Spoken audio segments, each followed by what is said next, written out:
This is Editing Guests with Jake, the show where I sit down with fellow editors and we talk about all things editing, editing tools, YouTube, and wherever else the wind takes us. Today's challenger is Bryson.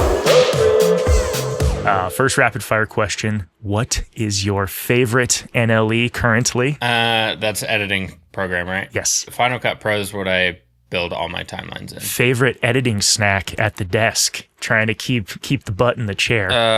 Man, I'm not gonna lie, I do not snack when for one, I'm popping Adderall because I'm one of those boys that can't sit there and focus, and so that kind of takes it away. But regardless, I just need a drink, like a Red Bull or a Diet Coke or something. Yeah, I'm a drink guy. Do you prefer to edit sitting or standing? Do you have a standing desk? I have a standing desk at home, and then when I'm at studio, it's an IKEA cheap bending down the middle desk, and I sit all day. So when I'm at home, I'll stand. I constantly find myself wanting to edit standing, and I feel like for some reason my focus is better when I don't have to worry about standing. Like standing as a meeting or something like that type activity. Yeah. But I will say, like if I'm editing, doing an all-nighter, which I've done a couple of those in the last 2 weeks, standing helps a lot at 3 a.m. Okay.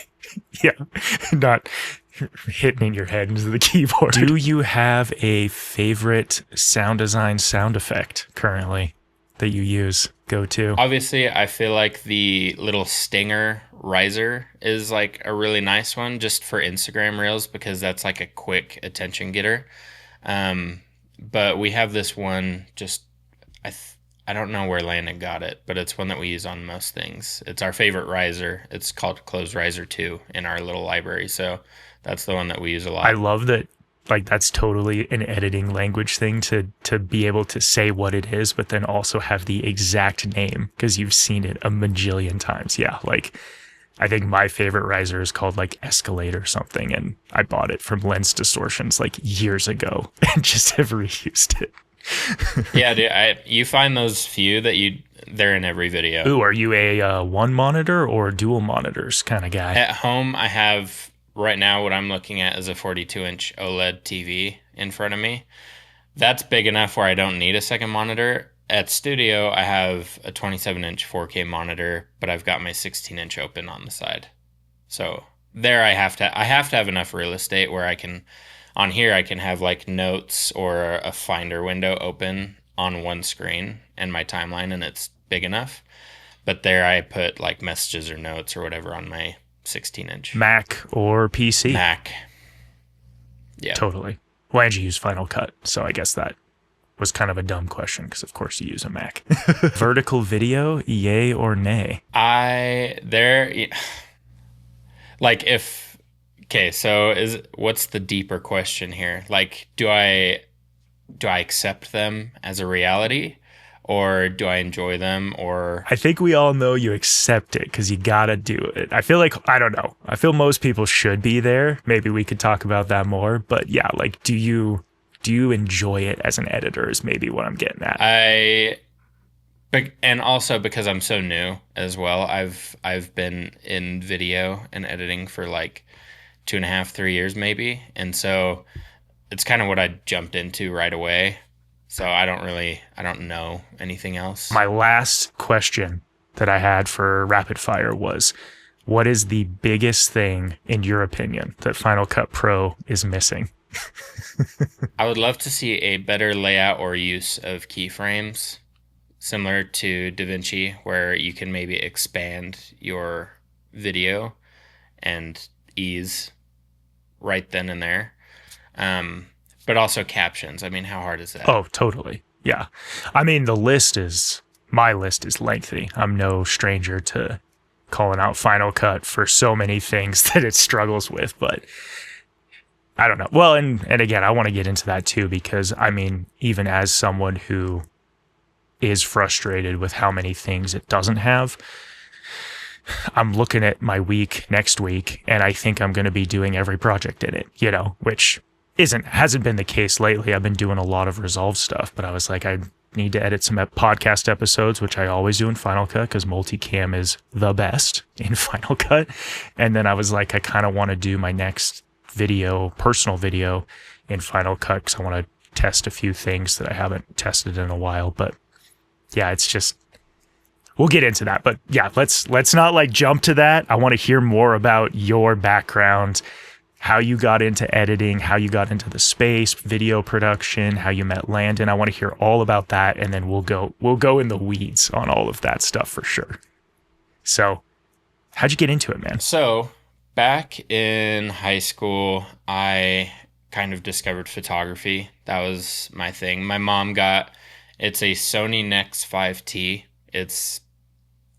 You could probably find it for $100 now, but it was when mirrorless cameras weren't really a thing. They definitely didn't do video. And I just got into photography. It had E-mount. It was a crop sensor, and I just loved it. And I was basically an outdoor exclusive photographer, like up the canyon every other day after high school, going out. And that's how I kind of got into the creative space. I held on to photography for a long time, like up until 3 years ago, where I was, I decided to give it a chance, video. But I never made any money. That was never my career as a photographer, right? Like, I did landscape all the way up to that point still, just like nature type stuff. Yeah, so I would do like product. I would do, there were certain brands. It was like lifestyle, travel, adventure kind of thing. Yeah.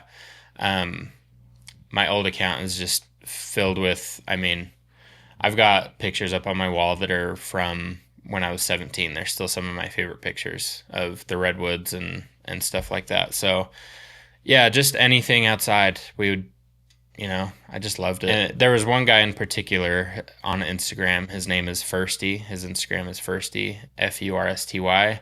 And he was like the reason I got into it for sure. He was just outdoors, moody, desaturated colors. Him and Short Stash were kind of the guys that founded that like muted look. And so that was kind of what I was on. And yeah, I just love photography. So that's how I got into the creative side. And then, yeah, meeting Landon and doing video and all that is kind of bunched into one. Yeah, I've known Landon since I was like 13. Oh, really? Okay.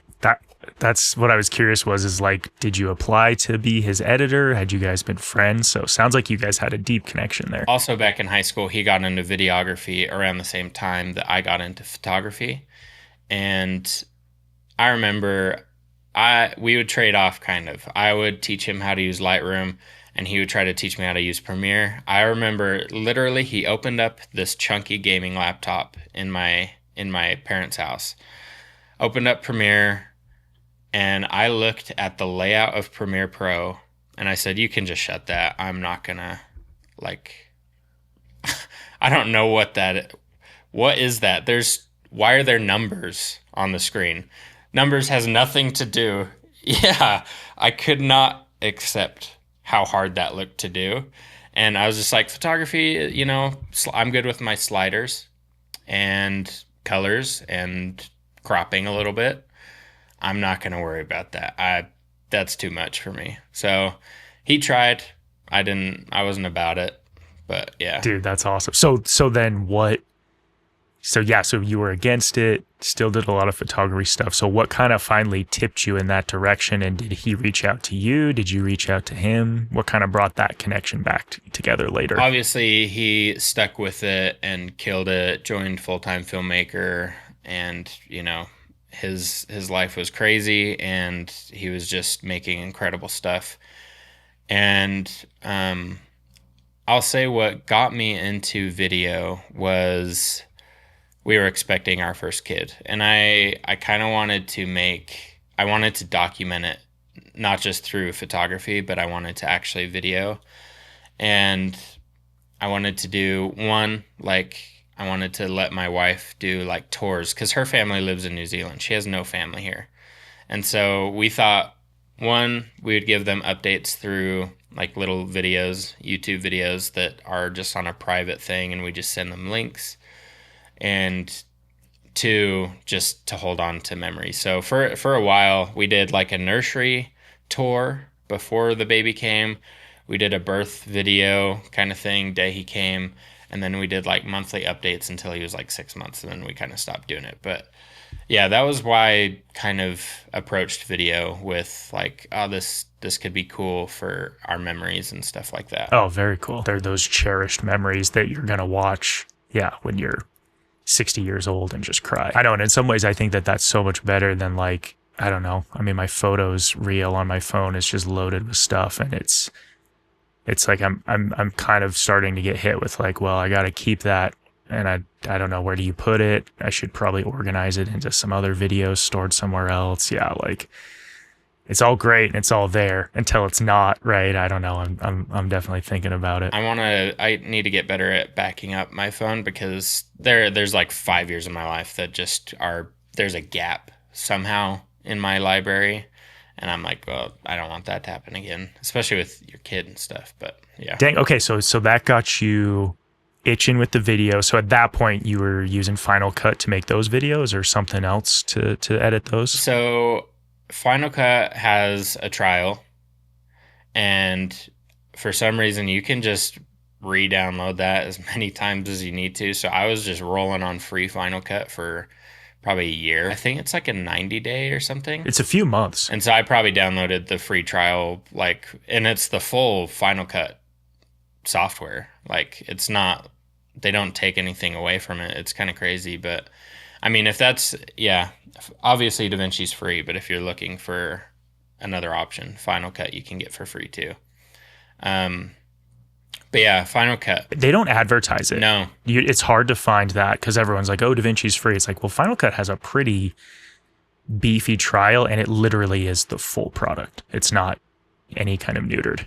Which is probably what DaVinci boils down to in the free version. Cool. Okay. So using Final Cut, rolling on the free version, kind of getting your chops put together, learning that. And so I'm assuming, and I'd be curious to know your take on this, but that had to have been a much more enjoyable entry point than the Premiere Landon situation, and maybe kind of walk us through that. The reason I took on Final Cut versus Premiere Pro was overload for my brain.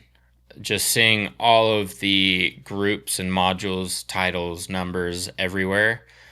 And I know you can change that and rearrange it and stuff like that, but Final Cut is such a visual software where, I mean, you open Premiere and you put a video down and it's just a light blue or green or whatever color on the timeline, and you have no idea. Like, for me, I'm like, what is that clip? I can't see like a thumbnail or anything. And so for me, I'm like, how do you keep track of everything and stuff like that? And now I've learned that like it's not as hard as that may sound, but it was just a visually more calming experience for me. Like, I guess for someone with like pretty bad ADD, that's why my space is always kind of clean and stuff, because my mind is going crazy and I can't really have like my life be crazy as well. So yeah, that was the factor that made me lean into Final Cut for sure. I don't know. Apple's always good at that with most software products. Like, even I've started using like Pages for notes and stuff, which is not really different from Word, but it just kind of has that Apple-y design language and icons and bubbles and stuff that just feels like comfy is kind of the word that comes to mind. And Final Cut's the same way. It just kind of has this round, smooth, thumbnails, magnetic timeline kind of comfy vibe going on. No, that makes total sense. Okay. So that's kind of how you learned on family stuff, free trial, which is awesome. I love that. That is a good tip and plug to anyone watching this episode, because it's not advertised. And I think a lot of people think, oh, I'm not even going to try Final Cut because it's so expensive. And it's like, well, there is a way to try it. And if you don't like it, then you don't have to pay for it. Yeah. And I'll say the guy who inspired me to even try Final Cut in the first place, and I wasn't trying to get into like anything super cinematic or crazy, But seeing Daniel Schiffer and what he could do on Final Cut, I was like, oh, that's a good like the videos he's making out of that. If you can do that in Final Cut, why not? Like, yeah, I saw the crazy stuff he was doing, and I was like, that's a good program. I'm trying to, like, a lot of my all-time favorite people use it. MKBHD still uses it. Jesse Driftwood still breathes and dies by Final Cut. And I mean, in my opinion, he's one of the most talented filmmakers on the planet. So, yeah, no, and that's the thing. And that's, yeah. And I always mean to lead with this, and I forgot to do it in your episode. Everyone here knows it for sure. Like, I'm so big on right tool for the right job, which sometimes is even just like you're talking about, like, what is your relationship with the tool? Like, maybe it's still a hammer, but the way the grip feels for your size of hand is what you enjoy or whatever. I'm trying to come up with a stupid analogy here, hands, but so. Yeah, you need a big hammer, right? The rest of us boys need tiny little hammers. but that's huge for me, and that's why, like, I mean, a lot of my videos are really kind of dissecting, like, should you be using Resolve? Should you be using Final Cut? What are you doing? What is that? I typically just don't talk about Premiere because I don't have time, and it's so expensive. It's the most expensive one, and I just don't. I don't know. I'm a big believer in don't pay for what you don't need, and Premiere just immediately gets crossed off. Honestly, when I had to, so kind of continuing on with Landon and our story and stuff like that, I started like making really basic stuff for my Instagram, my old Instagram account, and like just, again, horrible videos, but I was kind of going for it a little bit. I was starting to feel like creative. I was starting to really enjoy video and editing and stuff like that. And Landon did reach out to me. This was at a time where I was working construction. I was doing heating and air. So up in Jackson Hole, I was crawling under these homes in 10 feet of snow. And after that, I would go and edit a project here and there for him. And he was recording himself, editing a video, sending that off to me so I could watch. And I actually had to learn Premiere Pro because that's what he uses. And in order for him to like kind of wrap up the project and, finish it, polish it, whatever I had done horribly, he just wanted to use that software. And so I did have to do Premiere Pro for a few months. And then once we kind of got a groove and I got better, I was like, hey, I really want to go back to Final Cut. He was like, yeah, you're good. I don't have to like touch these anymore. So that's cool. Yeah. And I think that is how it should be, right? There's definitely that learning each other dynamic that's always super challenging and just takes time. But then, yeah, once you like speak the same language, it's like, yeah, use whatever you want. Dang. So how long do you think that period was before you went back to being able to full Final Cut and then, basically getting the final product to him? Honestly, it was probably like 2 or 3 months was all. So he pretty much took me from scratch, right? Like, don't get me wrong, I was not anywhere near like my own editor.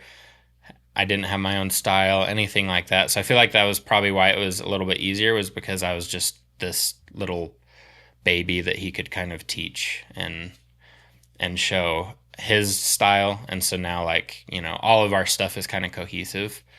And it was only 2 or 3 months, and then I went back to Final Cut, and I can just crank through videos a lot faster on that, and I've never touched Premiere again. So it's been over 2 years since I've opened Premiere. I don't have it on my computer. Well, I'm trying to remember too, because does he do some Resolve stuff as well, or not really, or just to test things? We color grade everything in DaVinci and export all of those single clips individually, and then we throw them in our timelines. Yeah. Gotcha. That makes sense. Okay. Yeah, that's a good workflow. I personally have really enjoyed that from time to time. Okay, so along those lines, yeah, so maybe walk me through, because again, and I think that's what's so cool about, I mean, this is why I love doing this show and talking to someone like you who is probably doing more than just editing. Like, what does your guys' day look like? I mean, you guys I think you help shoot too, right? Like, you're shooting stuff. Kind of maybe walk me through a Landon Bryson day. Through my background in photography, I love holding a camera. I love composing stuff, shooting stuff. And yeah, so YouTube videos, as long as we are not doing anything that's like like a beginner versus pro, we'll probably have like 3 people on cameras. If we're doing a video on a product and we only need like 1 shooter, I'll shoot the whole thing. I'll set up the talking head. He'll punch through that, and then B-roll of him or of the product or whatever it is. I'm shooting all of that now. All of the Instagram content I'm shooting and editing. All the YouTube videos, shooting, editing.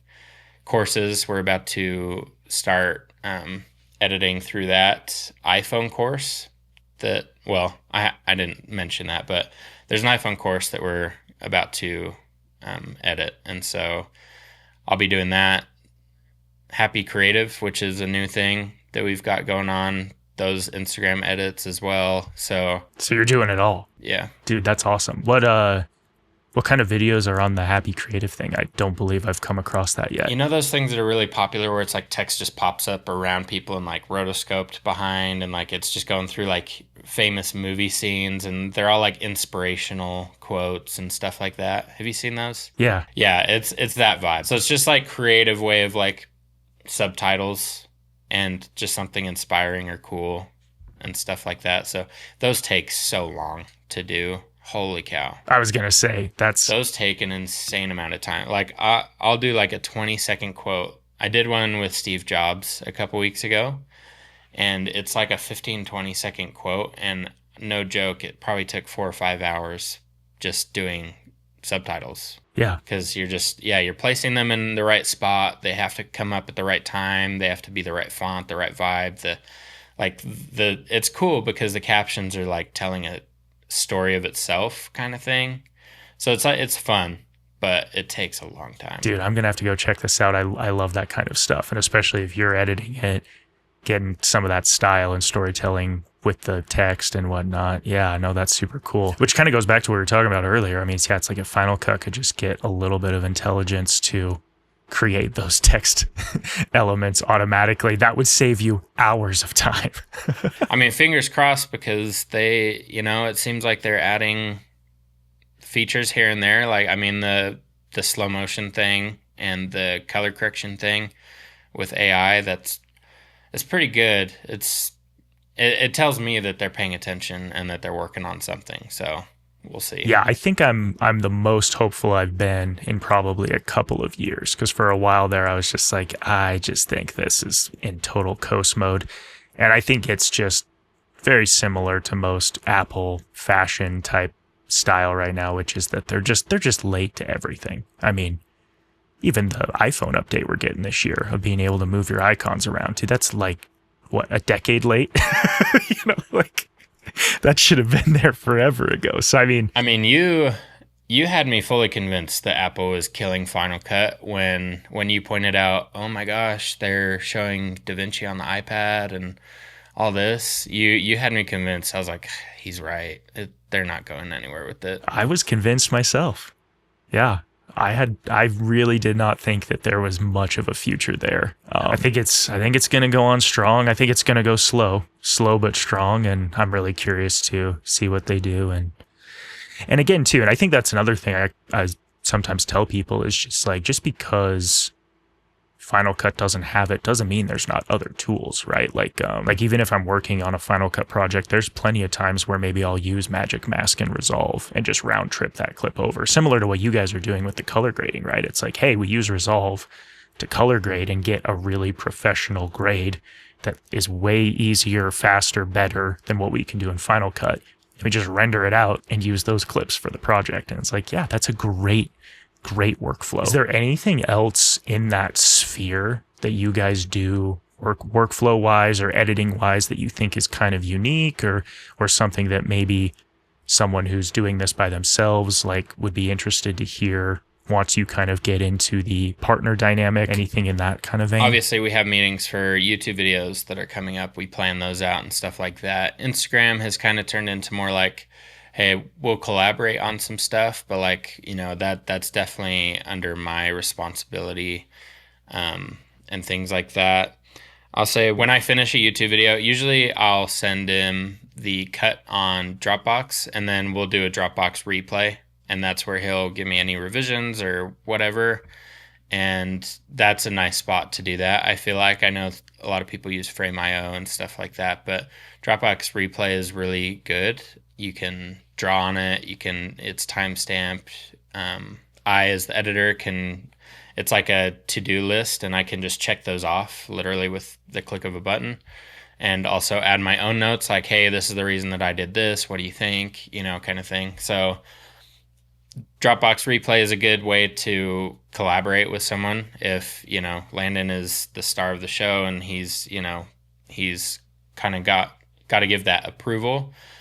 That's a great way to collaborate, I think. But as far as everything else is pretty normal. I'll just say we're like best friends, and we just get to work together and we just have fun. So it's not too complicated. Yeah, which is awesome. I mean, that's a great dynamic to have, because usually in the professional space that doesn't always turn out to be the case. So that's super cool. It's been like 2 or 3 years now, so I feel like we passed the test. I think we're good. Oh yeah, for sure. I mean, I think with editing, if you can't make it 6 months, it's pretty quick to feel out like if that's going to work. And you guys have like a studio space that you go into called The Studio, right? Or yeah, just Studio with 2 eyes. Yep. And you guys had I'm trying to remember the history here. You had kind of built that, and I think you were there originally before the Full-Time Filmmaker acquisition. So how has that changed your day or what you edit? I mean, I'm assuming you're doing, I guess, just more probably, right? Yeah. Landon, we had Studio for a couple of years, which was just a production company. We would do commercials, social media content for companies and brands and stuff like that.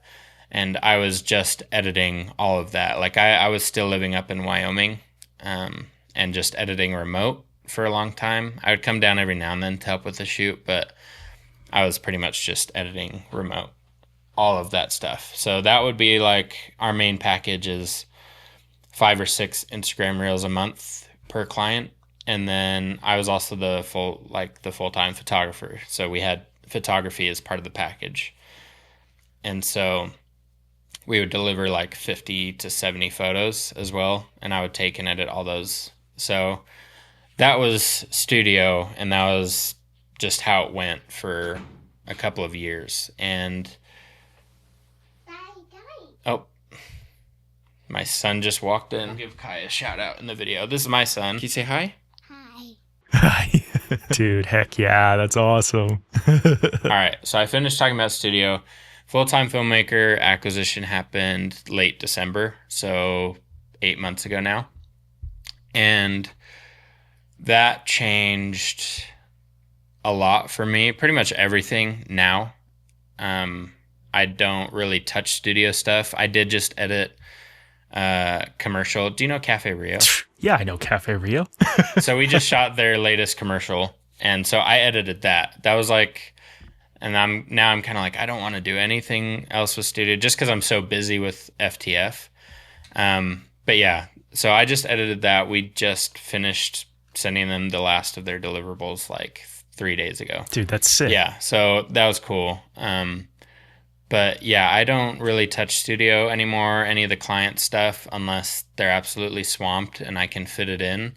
Other than that, it's full-time YouTube, Instagram, all of that stuff. And then I have my own Instagram and stuff on the side that I'm doing. So yeah. Yeah, and I was kind of curious to hear your thoughts on that, right? Because you're definitely, and that's something I've kind of been feeling out, like we talked about a little bit before, and struggling with. It's just like, I mean, you do editing as your full-time job, and then I guess kind of where does your personal editing fit into that? I mean, is that necessary for your creativity? Like where do you kind of see what that fits into? I would love to do more of my own Instagram stuff just for fun. But lately, we've been so swamped with FTF, and I'm trying to post a certain amount of times on Full-Time Filmmaker's Instagram. And it becomes a lot, like pulling all-nighters, just all sorts of stuff. And so recently what's pushed me to like actually do my own stuff is like paid stuff. So little sponsorships and stuff will actually like push me to, okay, I have to do this. Otherwise, I'm like freaking, I'm on my computer 14 hours in one day just editing videos. And I'm like, that sucks. That's a long time. So yeah, if I have to, I'll like grind it out right now. And if I do have like a weekend where I'm like, oh, it's actually a pretty chill weekend, I'm going to go make, a tutorial or a tip or whatever. But yeah, a lot of it is kind of sponsored. I'm trying to think of some of the ones I've seen on there. I mean, like, is it motion array or like kind of editing related type stuff typically, or I'm trying to remember. Yeah, Motion VFX is, I love their plugins. I've talked about some of their stuff. Tropic Color makes really good assets that I've talked about. So I'll do a lot of stuff on the editing side, like, because I was kind of taking that road when I started thinking about like, okay, what do I want my personal brand to be? I'm like, well, I'm editing all the time, so I'm just gonna like teach editors or focus on editors. But now I'm kind of like trying to just go into like that all encapsulating. Is that the right phrase? Encompassing maybe, or I don't know. Probably both would work. Kind of everything. So if I want to do something about videography or working the camera, I'll do that. Photography, I'll do that. Editing, I'll do that. Or tech. I love tech. Just kind of, I want it to be just my interests, really. And so it's kind of broadening, but yeah. That's what's always impressed me, and I wanted to ask about that was, I mean, behind the camera, you've got chops, which makes sense with your background now of, everything Landon's been putting out, FTF has been putting out looks so clean, which is, you know what you're doing, you know how to light, you know how to shoot. So I'm here for it if, you branch into like behind the scenes of that stuff or anything in that space. I think that's super cool. Dang it, Jake, curiosity gets us off on tangents. It's not editing related, but what are you shooting on out of curiosity? I've 4got my FX3 right here, rolling. And then I started, this is the like camera that got me into video, really, was the A7 IV. A7 IV. Okay, sweet. Yeah. So since I was photography first, it was a great option to like, oh, I want to learn video. That's a great camera. Yeah, I almost switched to Sony and then spent way too much money on L-mount glass and then just have not been able to justify the switch at this point. I've gotten too old to want to do the flip-flopping one more time. Yeah. But no, that's what does it, man. Once you have like 2 or 3 lenses, you're like, that's too much work to sell it. I don't. Well, and I'm trying, you used a Lumix, right? For a minute? Yeah, we've done videos for Lumix and they gave us 2. So we've got 2 at our disposal. And I was about to, before we got super busy 6 months ago, I was going to do a little series where I switched to Lumix and just learned that and compared Sony and Lumix, but I just never got around to it because, yeah. But Sony, like, I mean, a lot of people are switching to it. I can honestly say I've never used anything else ever since I was 14, 15. So I haven't had to worry about that. I don't know. We're in the era where it just doesn't matter. And that's why it's like, as much as there's some things I would want from a Sony camera, I literally get everything I want from the S5 II. Like, yeah, that's a great camera. I've hit the old man yelling at clouds where I'll probably just use this until it breaks. And then I'll be like, all right, what do I want to, I guess I've got glass. I'll buy another L-mount camera. We use the Lumix more than people probably realize, to be honest. Like, if, dude, Vlog is great. I love Vlog. Yeah. It handles things so well. That, which again, the last Sony I used was the A7 III, so I haven't used like modern era Sony stuff with good color science and 10-bit, but like there's something about like because you can load the LUTs, so I have like a pre-built LUT for Vlog, and again, like what I'm looking at right now, and then when I put it in my timeline and add the LUT, like it always matches. So like, I mean, when I'm out working on something or exposure or color, like I just always know what it's going to look like. And again, I think Sony's fixed that, but once upon a time, it was like, there was a little bit of some praying going on that the Sony was going to. I use Gamma Assist and that's kind of all that we have really on Sony, unless you use an external monitor. And even then I'm like, just make it a little brighter than you probably want to see to start. Like, as I'm looking at this now, this is not what I want it to look like in final. It's a little bit bright, but I just know that it's going to be that much off. Which is so weird because, again, with Lumix cameras, like, it's like, no, that's what I want it to look like, and then it is. Yeah, it's crazy. Those small things. I love those small things with creative workflow type stuff. So what about, I'm trying to think if there's some of those in editing that we could get off on. Maybe like hotkeys could be something in that realm, but is there any other like small things in Final Cut that either give you friction or remove friction that you kind of would love to talk about or geek out about? Yeah. No, so what I love about Final Cut, like I've said, is just visually I know what's going on all the time. And the magnetic timeline is really nice. Mm-hmm. You have to have the right plugins to fully use Final Cut to be able to do all of your short form and YouTube and cut up, boring stuff and all that. You have to have the right plugins.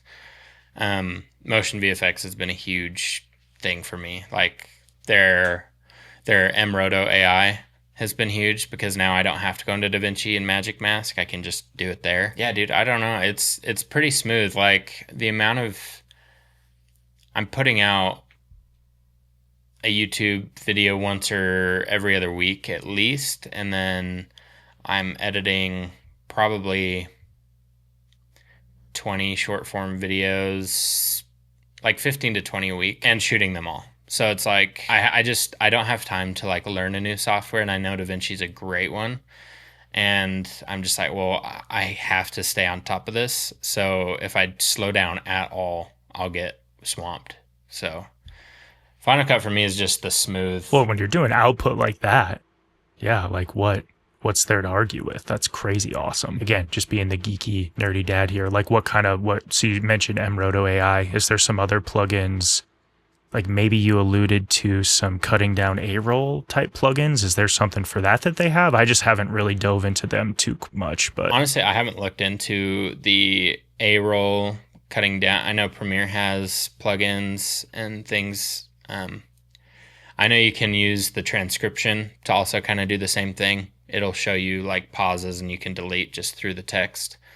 But no, A-roll, I'm listening to it every time, especially because with Landon, like he'll say the same sentence in like 5 different ways, and based on like the flow of the video or how he said what he was saying before, you have to kind of like match that. And so sometimes I feel like if you just let an AI or whatever software kind of do that, you might hear a jump in like cadence or volume or things like that. And so I listen through the entire thing every time and just judgment. There's another plugin from Motion VFX that I use in pretty much every single video, which is called MCamRig, and that's a free one. And that one's useful for 2 things. One is just it's an ease in, ease out zoom on like a talking head, just straight on, but it gives you like a nice blur effect, like it's an actual physical zoom. And so I enjoy using that, and you can choose like how far and like all these settings. And then 2, if I'm ever doing like a sponsorship bit, music bed or story blocks or whatever it is, and it's a lot of screen recordings, you can zoom in on like a 3D plane and like it looks like you're getting close to the screen, and you can add like pixels, and you can add depth of field, and you can move it like it's gliding across the screen, and it just adds a little bit of interest in those more boring parts. And like obviously everyone skips past sponsored stuff, but like we still try to make it watchable. Oh, for sure. And you can do cool things with that. Like if you're doing a tutorial and you're jumping up to a slider, you can zoom in on the slider at an angle and like follow your cursor and stuff. So that's a really awesome, versatile plugin that's free.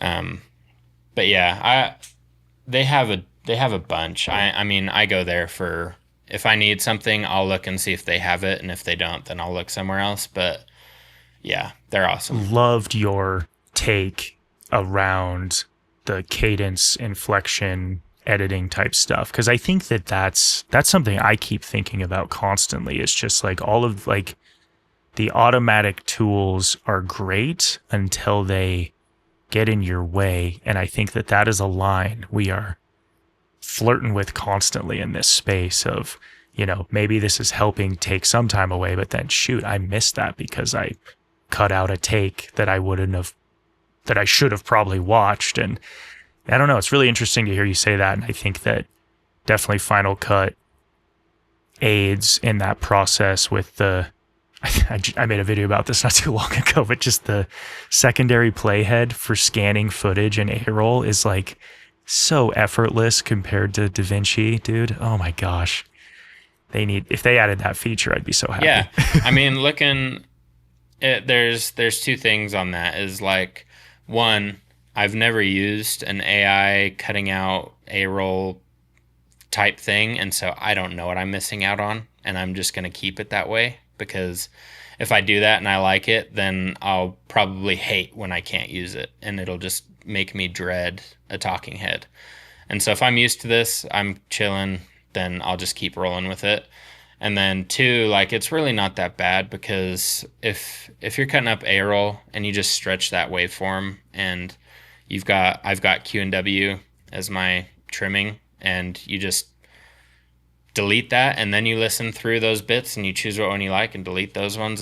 It doesn't take that long, you know what I mean? So yeah, and I think that's what we're both arriving to, is like the point of, it may not take that much more time, and in the instances where maybe an automatic tool might have cut a take or removed something and you miss, like, that's actually detracting from the experience, right? Or the final product. So it might be so bad that it takes more time to go back and recover that and get it the right way than it would have if you just went through it. Again, it's a weird world we live in where we keep trying to come up with fancier ways to do things. And sometimes I think the AI tool, the two tools that have really blown I think there's three right now that have blown my socks off, that like I swear by, is Magic Mask / MRoto AI. Like, not having to rotoscope, incredible. Like, that's so time saving. Doesn't ever feel like there's usually more friction there, because you can kind of see the process happen and fix it. All the audio stuff to make audio listenable, like, I'm gonna have to use it today because I got fans in the background. That's amazing and usually works great. And then the other one that I recently played around with is like the stem splitter stuff in Logic and Resolve, where you can take a song and split it out. I think like Fruity Loops has had it for forever, but like, dude, that's opening up my mind to like, man, you can just like remix the crap out of songs and it's fun. Yeah, dude, that's one area where I need to like just dive into and learn stuff, is audio and music, because that's like a whole thing. And yeah, I saw you talk about how you can just literally mute strings on a song or vocals or whatever, and I'm like, what? So yeah, I think, dude, I mean, the AI slow motion in Final Cut that they just added, I've used that several times already, because maybe we have like, if we jump into a section of a video where it's like, okay, let's talk about, for instance, I did a reel recently where it was just a vlog set up, just ASMR on FTF and breaking down the gear that we would use for a vlog setup. And to start, it was just a clip. It was a top-down rig, and I was shooting myself holding the camera. And I wanted it to be like a nice little starting point, whereas like vlog setup, Sony version, whatever I said. So instead of like 24 FPS, I used the slow motion AI to like make that a nice little starting point where it's like smooth. And I put a layer above, and it was just a black, I don't know what you call that, just a black layer. And I dropped the opacity down and put white text over it just to make it look clean. And that slow motion, I've used it several times. It works really well.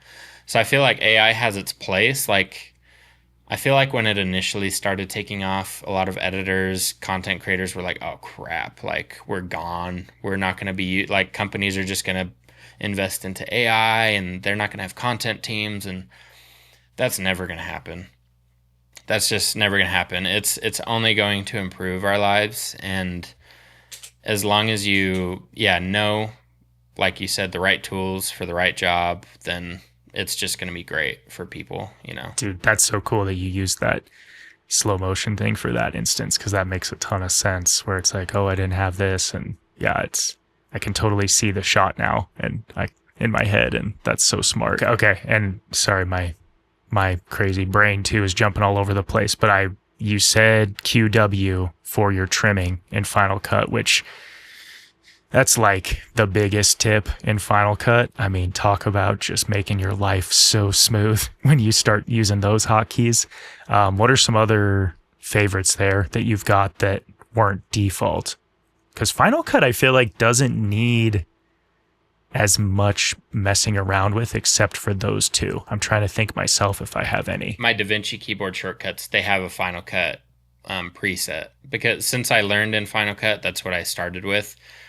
In DaVinci, I just made that my layout. It's nice because you can just, okay, I learned in Premiere, I'm really comfortable with those.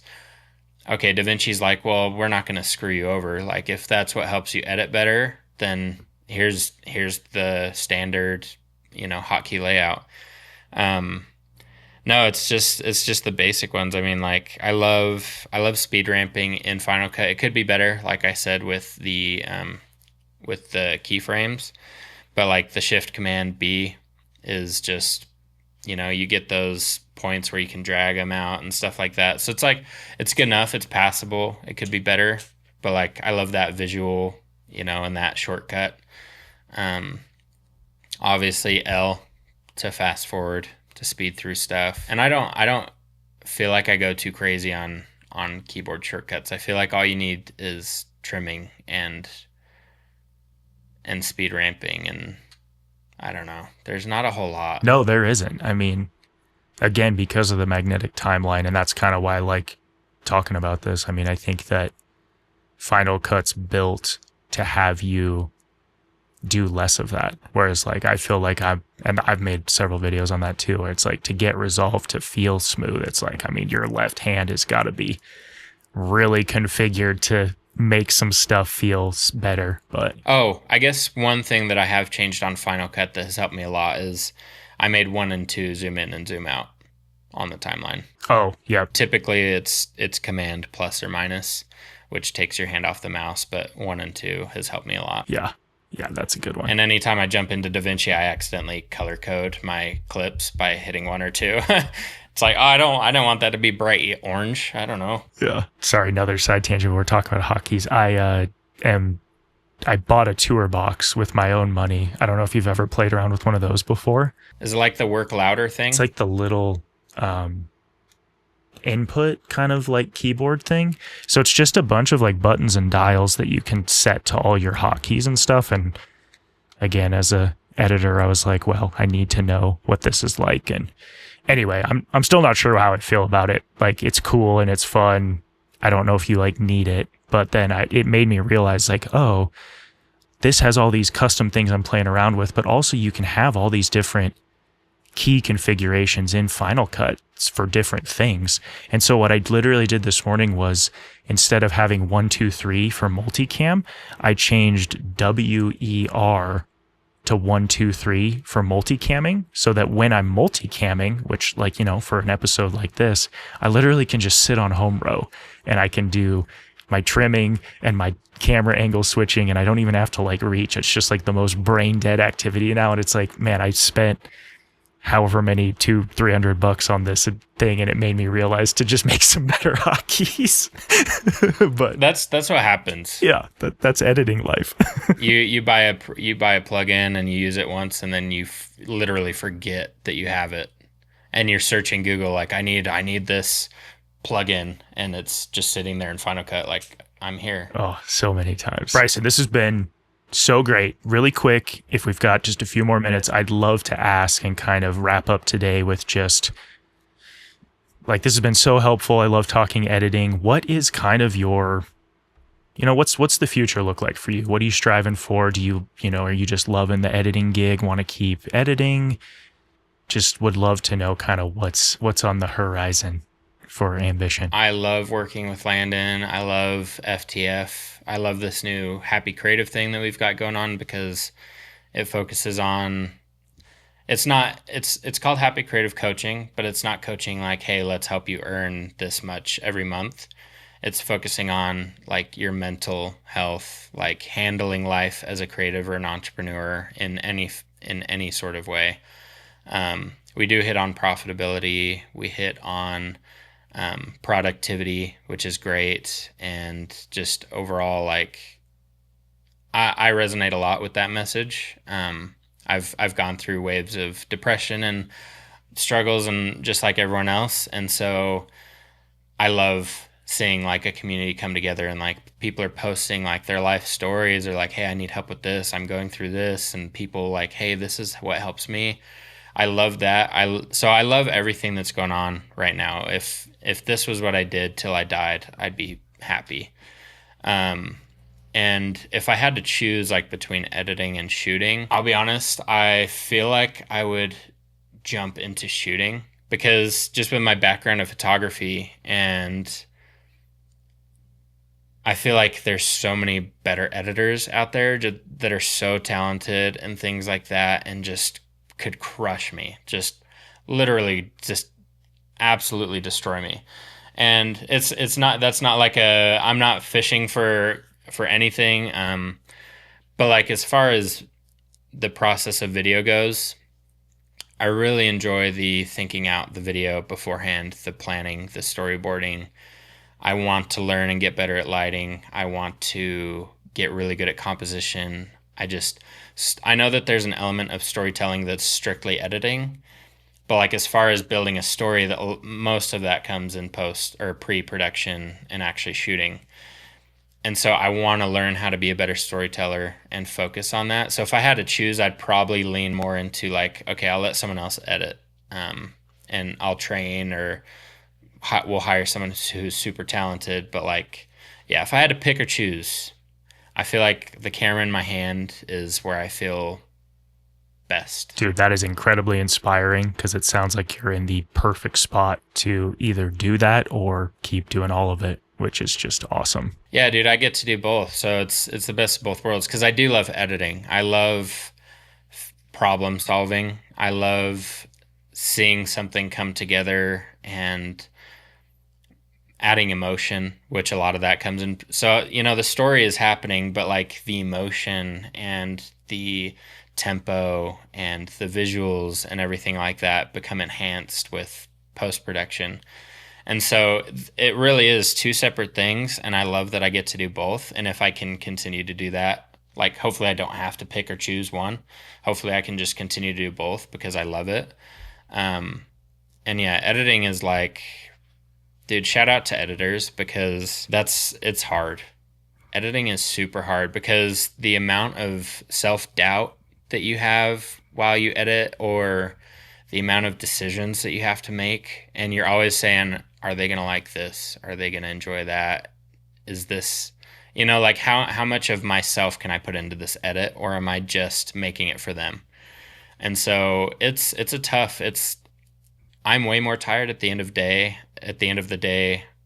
I'm way more tired at the end of the day when I'm editing all day than I was doing construction, carrying furnaces, installing vents, crawling in crawl spaces, just because of the amount of decisions that you have to make, the amount of choices you have. So shout out to editors, dude. They're troopers. Decision fatigue is like the craziest intangible life force sucker. I feel like I'd go home with more energy to my family after a hard day's work doing construction than I do sitting at a desk all day. I'm like exhausted. And you would think that I'd be, way more energized at the end of the day, but it's tiring. Yeah, it's super tiring. Dude, great stuff. Great answers there, and just so excited to keep in touch and like you said, hopefully connect at some point and follow your journey, because I think that you're doing awesome things. And I don't know, I've been a huge fan of FTF, Landon, whatever, for forever. So as soon as you came into the picture too, it's just like, oh, tack in another person that I just love what they do. So I don't think that there's enough people that just do something that they're passionate about anymore. And I feel like everyone that you've interviewed is passionate about what they do. And you just combine like just this great attitude and personality with these cool people. And I love watching it. I love seeing what you're doing. And I think you're brilliant and way smarter than me and know a lot more than me when it comes to editing. But yeah, I would love to stay in touch. thank you so much. Oh my gosh, you're way too kind. Dude, thank you so much for coming on today. This was an awesome chat. So many cool things here for people to soak up.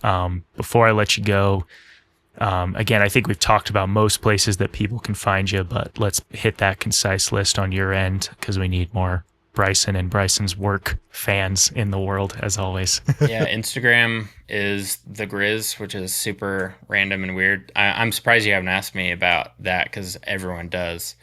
But yeah, the Grizz _ is my Instagram. And then obviously Full-Time Filmmaker on YouTube, on Instagram, wherever.